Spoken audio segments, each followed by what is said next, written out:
รถแก่กล้วยได้เนาะคนนุ่มกรุ๊บรวมแล้วบ่นี่น้องคือควันแท้ว่ะชุบมันสบายดีเด้อสบายดีควันขนาดเนาะมีหยังแสนนี่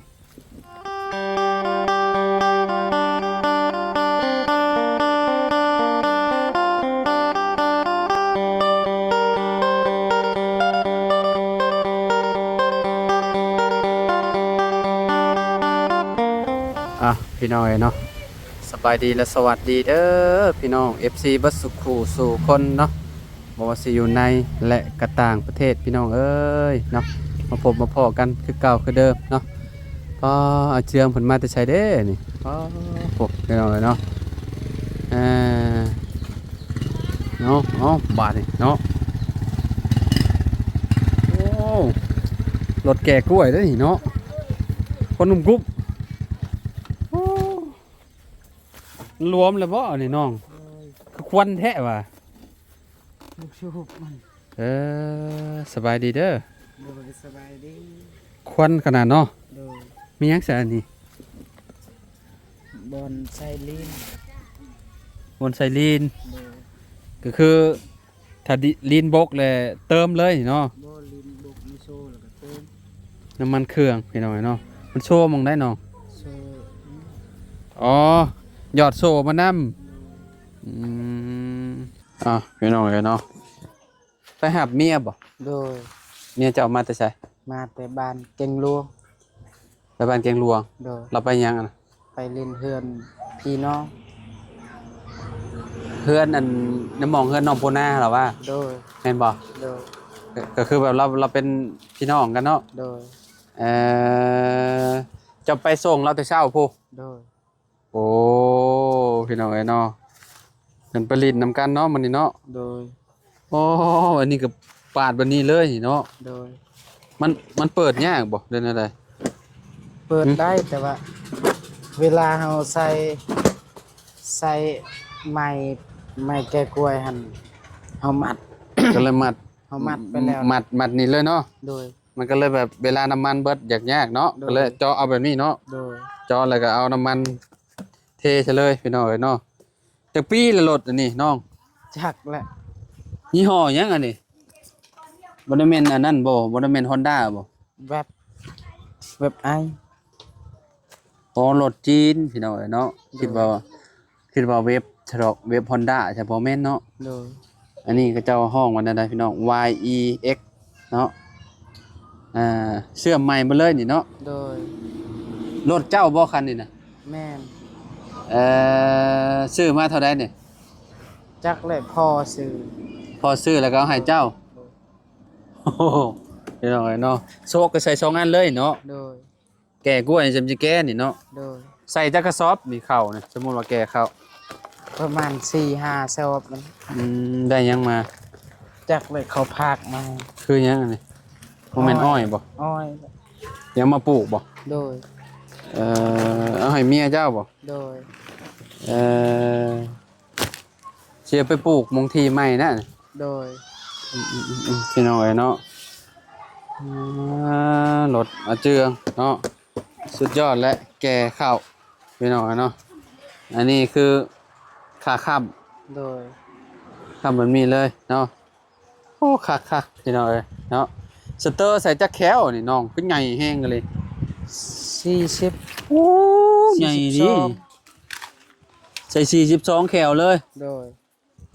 ออกตอนแรกนี่ยกล้อแล้วเนาะบ่กันใส่ทางหน้าลายบ่ยกล้อว่าเวลาเฮาขับบ่ได้ใส่ยางนะใส่แบบนี้นะบิดอยากยกล้อแล้วเนาะบ่เลข1เนาะยกธรรมดามันบ่ยกแฮงใส่ปึ๊บบึ้นไปเลยคิดว่าบึ้นเลยพี่น้องเนาะตาตีกระหุงอยู่บ่โดยใช้ตาบ่มีทางหลังนี่มีอยู่เนาะทางหลังก็มัดเอาพี่น้องเนาะไปใช่ไปที่ใหม่บ่ไปส่งเพื่อนกันเมียก็พาลูกไปมื้อนี้เนาะโดยโอ้ ผลกับบ่เงียบอยู่พี่น้องเอ้ยเจ้ามาแต่ใช้สะน้องมานี่ มาบ่ได้มาแต่ใส่พัก ผักบ่มานี่ โดย คิดว่าจะไปหับจ้างจ้ะดอก บ่ บ่ได้ไปเนาะ โดย เออลมมาแล้วพี่น้องเอ้ยเนาะลมหนาวฝนมาพร้อมเนาะผักปลูกแล้วบ่น้อง ผักมันตายมันแท้ ฮะ มันบ่ขึ้นตายมัน ตายบ่แหละ โดย เออเป็นได้ทีใหม่ปรับแล้วเรียบร้อยแล้วบ่ โดย ขุดแล้วแหละ โดย อืมไผเข้ามาหาแล้วมันนี่ มีเบาเพิ่งแล้วก็เบาลาวแล้วก็ลุงเฮิบ ข่อยคนสุดท้าย โดย พี่น้องไอ้เนาะเมียเพิ่นสิดังไฟหนึ่งเขาบ่โอ้พี่น้องไอ้เนาะน้องเมียเจือง อุ้มพารักอยู่จะบ่ได้ไปนำเมียจะเนาะมีแต่ไปหับตอนเช้าไปส่ง โดยมื้อนี้เราอยากไปเล่นแล้วก็ไปส่งแล้ว มื้ออื่นเด้ มื้ออื่นแล้วก็บ่ได้ไปอยู่ ไปเวียกบ่มื้ออื่น จักแหละว่า ของฝากจากบ้านแกงหลวงพี่น้องไอ้เนาะจากญาติเรา อ้อยเลย อ้อยดำ โดยกินมา ฝักแล้วนี่พี่น้องเอ้ยนี่ เอาแหละกิน โอ้อ้อยดำๆแบบนี้เลยเนาะหวานได้อ้อยบัดนี้ โด พี่น้อย งเอ้ยนี่แต่เอาอันน่ะไปปลูกเมี่ยนปลายมันนะ โดย ไหนวะมันจังอันนั้นอ้อยแบบบ่ได้ต้องใส่ปุ๋ยใส่หยังอ้อยจากธรรมชาติปั่นน้ำอ้อยกินเนี่ยโอ้คักแล้วเนาะพี่น้องเอ้ยบ่ต้องใส่น้ำตาลใส่น้ำตาลมันสิเจ็บคอหวานได้เนี่ยอ้อยนี่นะ โดย มีปลูกอยู่บ่ในเฮือน บ่มี บ่มีเนาะ โดย อืมบ้านเกงหลวงก็เจ้าอันนั้นพี่น้องเนาะก็เจ้าปลูกหลายเจืองก็เอาไปปลูกที่ใหม่รถ โดย ได้กินอนาคตนะปลูกเมียนแล้วมันก็ออกแล้วแหละอ้อยยามนี่นะสบายอยู่ปลูกอ้อยเนี่ยง่ายเลยยามผลเนี่ยมันจากหนาวยามผล โดย ลองผ่าลองมาดูหาน้อง พาดตัวใด นี่ผ่านี่ผ่าเบางอ้อยนี่ โดย เป็นอะไรชิมมึงนู้นรสชาติมันอู้ผ่าเพิ่นก็ได้เนาะอืม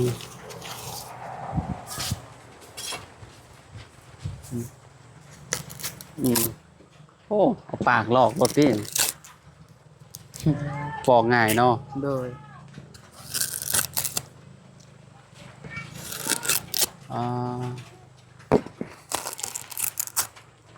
เมื่อวานนี้น้องซ้อนพี่น้องปรับดินซอย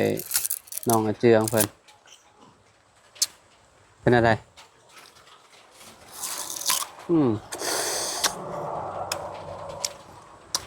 หวาน หวานจากธรรมชาติ โดยเอาแหละกิน ฮะ กิน หมดเป็นยังกินเป็นหวัดย้อนหมดแล้ว โดย ยามหนาวจำเนาะบ้องกับโบได้อันนั้นเป็นได้พี่น้องบ้องชัด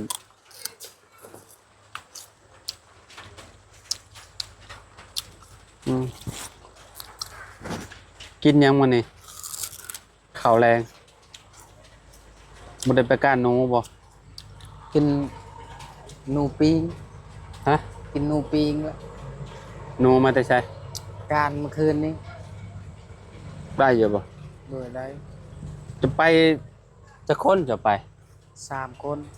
แบ่งกันคนละจักโต กูละ4-5 ตัว เจ้าได้หอนหาโตผม โดย จะแบ่งให้แม่นำบ่ แม่ อืม แม่ว่า แบ่งให้แม่ว่าลาวได้แล้ว แล้วก็เฮาปิ้งหมด เจ้าเห็ดมีแต่ปิ้งอย่างเดียวบ่ ปิ้งแล้วก็ลามเอา ลามมาพร้อม โดย ลามใส่กระบังครับ โดย เออได้หลายเนาะจ้ะเนาะ โดย ก็มานแท้เห็ดนั่นได้คือเห็นมันเป็นไรไปหา เยิงเอาเห็นมันไปแล้วก็ยิง เอาหน้าบ่ยิง โดย โอ้ไปหลายคนบ่ได้หลายบ่เนาะ ค คนไปไล่คนไป อืมหน้านี่แหละยิงเนาะ โดย อ๋อโอ้พี่น้องเอ้ยเนาะเจ้าคือแม่นแท้คิดว่าแบบมีหมาพานมายังไปนำจะดอก บ่มี บ่มีแต่คนนั่นแหละติ โดย ยังเห็นแล้วก็พากันลัดบ่ โดยแบบ3คนนี่จงกัน3คนจงกันเลยกลุ่มละ3คนกันได้บ่ได้ก็บ่ฮู้ ไปไกลบ่ ก็บ่ไกลปานใดอยู่นานการนาคนลาว ไปแต่ละเทื่อนี่ได้เนาะได้ตลอดเนาะ ได้ เป็นหนูหยังหนูทองขาวบ่ หนูพุก หนูพุก หนูแดง หนูแดง โดย โอ้ได้สดๆยังกินอยู่ข่อยเอามาปิ้งกินหนูสุดยอดแล้ว ได้คันมีตู้เย็นครับคันมีตู้ หึ มีตู้เย็น ในเฮือนบ่ได้มีบ่ บ่มี เพราะว่าถ้าได้มาแล้วเฮาต้องคั่วแล้วเข้าตู้เย็นแม่นเนาะ โดย ถ้าบ่ใส่ตู้เย็นมันก็เน่านะพี่น้องเอ้ยเนาะปิ้งเบิดตากแห้งเอ้าหนูเนาะ โดย ถ้ามันแดดบ่ตากแห้งไว้กินแล้วมันก็บ่แซ่บเบิดคะแนนตากกันนั้นบ่คือซีนคือหยังเนาะ โดย เพราะว่ามันเป็นของป่าเด้พี่น้องเอ้ยเนาะเฮากับได้มาเฮาก็ต้องเฮ็ดกินโลดหั่นน่ะคั่วกิน โดย คั่วแกงใส่ผักละลายมีแต่เท่านั้นแหละปิ้งหนูไอ้หนู เฮ็ดลามเอาแซ่บเป็นลาม ลามใส่พวกพวกใบผักใบหญ้าเนาะ โดยแล้วก็ เป็นหมองบ้องจะแซ่อันเจ้าลามกินเบิดแล้วบ่ หมดแล้วไม้นั่นเทิมอยู่พุ่นแล้ว โอ้ เมียเจ้าก็กินบ่หนู กิน กินคือกันเนาะ โดย อืมเพราะว่าเนาะหายากได้ของมื้อนี้พี่น้องหนูก็ได้เริ่มสิแบบบ่ค่อยอยากหลายปานใดตะกี้นะโอ้ฮอดยามนี้นะหลายหนูแถวบ้านกะลุกนะ โดย ทางขึ้นค่อยนะ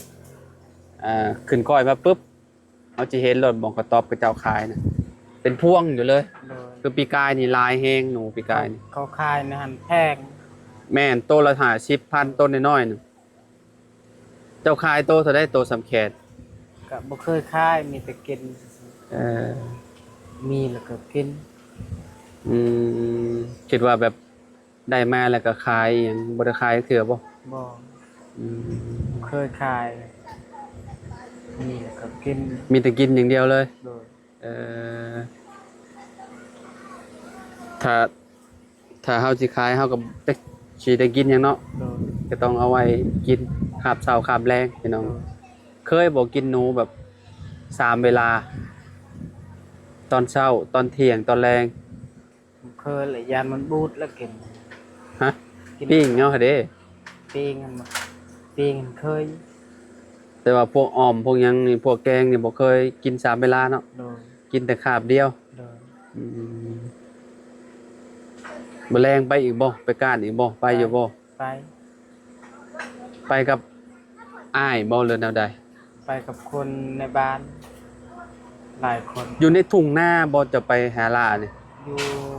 อยู่แคมป์นา อืม แบบเบื้องหนึ่งห้วยเบื้องหนึ่งนา อืม แล้วเมื่อคืนนี่น้ำมันขึ้นแล้วมันบ่ไปใส่ไปทางใดก็บ่ได้มีแต่น้ำมันก็อยู่ในแคมป์นา คือถ้ามันไปมันก็ต้องกระโดดลงน้ำติ โดย เอ โด อย มันขึ้นอีกเมื่อคืนนี่ลาย อืม นี่ที่นูพก เมื่อคืนนี่ได้ โดย ฮอดจักโตน่ะ รวมทั้งหมด เฉพาะคอยนี่ได้ประมาณ12โต เจ้าได้12โต โดยเฉพาะ จักคนทีมเจ้า 3คน 3คนได้12 โดยมาหมู่คอยผู้ละ3โตผู้ละ4โตมีแต่คอยและได้หลายคือ ก็คือเจ้ายิงได้คนเดียวเท่าใด 12โต 12เลยผู้เดียว หมู่อีกต่างหาก ปอเจ้าเห็นแล้วได้คือได้ฮอด12โตผู้เดียวเจ้า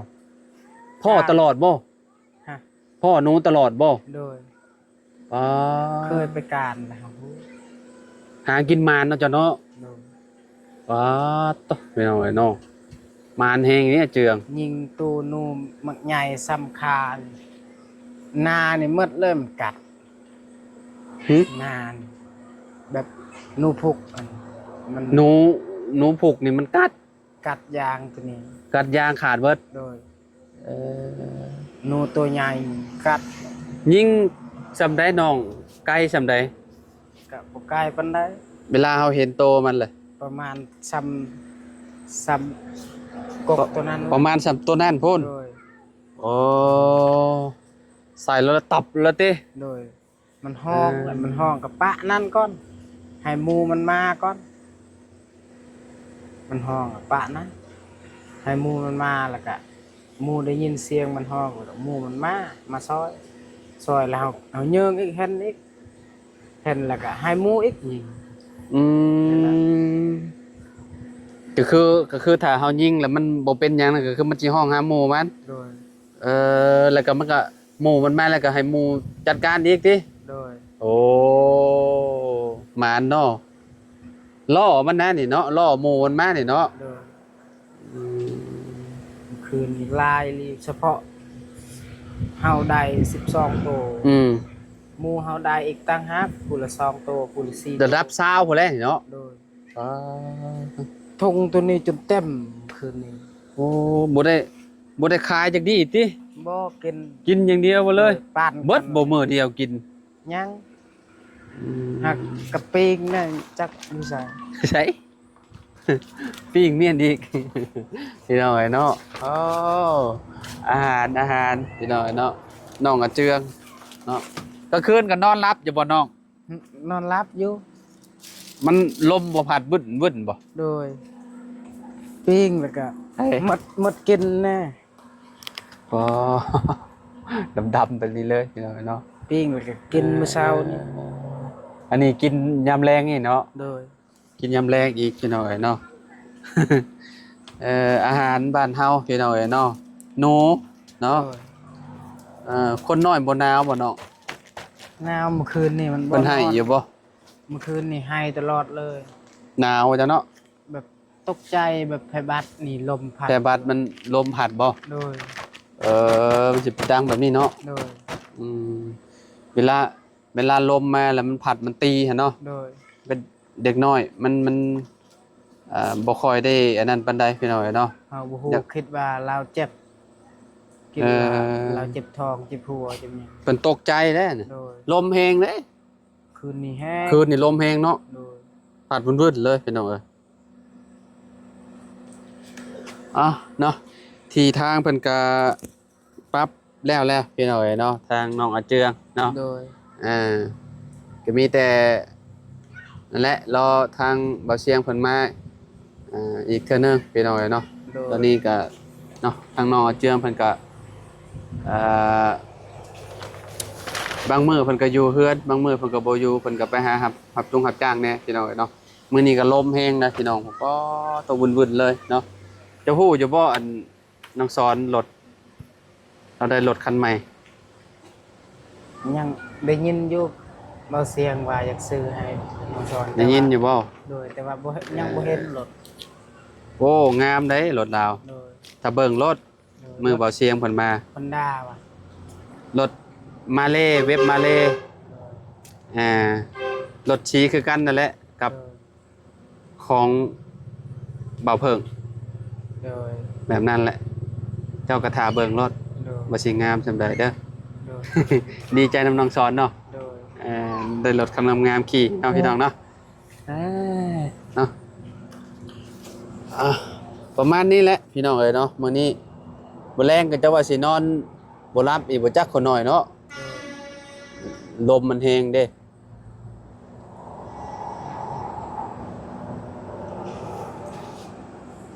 มันหนาวครับพากันไปอาบน้ำใช่ซะน้อง ค่ำแล้วก็อาบน้ำนอง หึ ตักเอาแล้วก็ อาบน้ำน้องใช่ อาบน้ำนอง น้องอันนี้ โดย โอ้อาบอยู่นี่เลยบ่ โดยเดี๋ยว ตักขึ้นมาแล้วก็มาบางลมอาบติ โดย เอ เดี๋ยว อ นี้ลำบากเลยก็บ่มีน้ำแล้วก็จะเป็นน้ำอาบน้ำตัวนี้ น้ำตัวนี้เนาะ โดย อืม เวลาเมื่อแต่เฮ็ดเวียกเฮ็ดงานเมื่อยเนี่ยก็ขี้คร้านไปเนี่ยไปอาบ กันไปอาบอยู่ใช่ อ อยู่ห้วย อยู่ห้วยก็บ่ไปแล้วติห้วยมองอันน่ะบ่ โดย มองที่ก็เจ้าสิขายที่ครับบ่แม่นบ่ห้วยตัวนั้นบ่ โดยไปอีกหน่อยนึง ยังไปอีก โดย อ๋อต่อ อาบบอนนั่นก็มีอยู่ห้วยแต่ว่ายานมันบ่สะอาด เออบางทีเฮามาเมื่อยๆครับบ่อยากไปเฮาก็อาบอยู่นี่เนาะ โดย บ่คันกระโตบ่ บ่ บ่ได้มีหยังลงไปลิ้นหรือว่าเป็ดปัด บ่มี เอ อีหยังก็บ่มีเป็ดไก่ควายบ่มี ใครแหน่ซะเนาะน้ำยังสะอาดอยู่ซะ น้ำนี่แบบมีแต่ ปลา ปลา อ่า บ่มีหยัง อ่า น้ำพ่นมันแบบมันลายแล้วก็มันเต็ม อืม บ่แม่นน้ำแบบน้ำห้วยนี่แม่น อืมใครแหน่ซะเนาะคิดว่าน้ำมันมีพวกมีเป็ดมีหยังลงบ่ได้มีหยังลงเนาะ บ่มี โอเคซะน้องเนาะ โดย จังได๋ก็สู้ต่อไปเนาะ โดย พี่น้องเอ้ยเนาะเป็นกำลังใจให้อาเจืองเพิ่นพี่น้องเอ้ยเนาะขอให้ได้เฮือนหลังงามๆอยู่ไวๆเด้อน้องเด้อเนาะอ่าลูกเพิ่นกับผู้อยู่พุ่นพี่น้องเอ้ยเนาะ โดย น้องพลักษ์กับแม่เพิ่นเนาะเพิ่นบ่ได้มานั่งอยู่นี่เนาะ โดย มื้อนี้ก็มีสำนิพี่น้องเอ้ยเนาะเดี๋ยวจังว่ากันใหม่เนาะ โดย อยู่ดีมีเองบ่ทุกคนเด้อพี่น้องขอบคุณหลายๆเนาะ โดย โอ้ยสบายดีเด้อพี่น้องเด้อเนาะเอาพบๆกันใหม่พี่น้องเอ้ยเนาะโดยสบายดีเด้อพี่น้องเด้อไปกับภาพบรรยากาศหนาวๆพี่น้องเอ้ยเนาะโดย